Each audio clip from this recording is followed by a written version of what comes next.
Hello viewers, how are you? I hope you are fine and in good health. Today in this video, I am going to give you the brief account of the story The Greedy Farmer. I hope this story is really known to you all and you all have a familiarity regarding the description of that particular story The Greedy Farmer.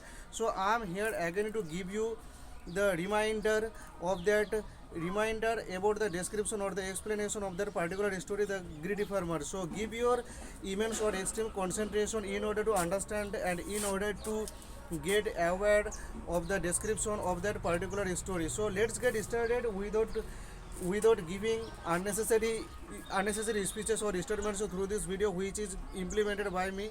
So I am really giving your time extreme priority. So thank you all again from the bottom of my heart for giving your precious time in order to watch or observe this video. So let's get started for the brief description of that particular story.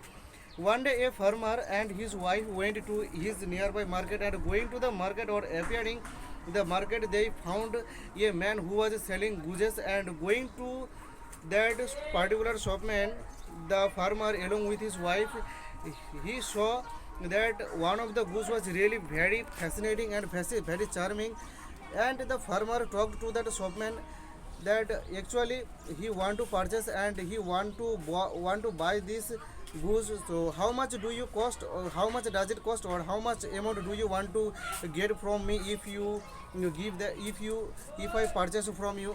Then the farmer give that amount to the shopman and take that goose from to his home, and the goose day by day regularly consistently started giving or releasing from his stomach and golden eggs regularly, for which the farmer and the wife of the farmer or the spouse of the farmer regularly getting rich and wealthy day by day, or the neighbors and the people or the surrounding on which or surrounded by whom the farmer and the wife were living or surviving their lives, they were really jealous.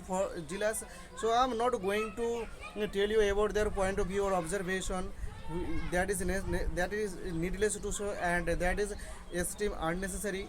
So one day the farmer and the wife thought that if that goose can give each day and golden egg, then definitely inside his stomach there are a lot of golden eggs, and if we cut that stomach, then definitely we will found all the golden eggs that prevailed or remained inside the stomach. Then one day they decided to cut the stomach or the cut the goose. The farmer asked or ordered his wife that bring that goose and give me the knife, I will cut the stomach. Then when after the completion of the cutting or the accomplishment of the cutting of the goose or of the stomach of the goose, the farmer found that there was nothing special that can make the wife and the farmer rich. The farmer and the wife started repenting and started regret that what a mistake made by us and what a blunder made by us, that we cut that stomach of the goose. That if we get one golden egg regularly day by day, then definitely we would become rich. But for our greedy and for our jealousy, now a blunder and extreme and exceptionally stupid thing and exceptionally stupid task was made by us. So they understood their mistake, and from here the story gets ended, and from here the story or the script get finished or completed. So thank you all again for remaining engaged with me until you reach the culmination of the plot of that particular story. Thank you, love you all.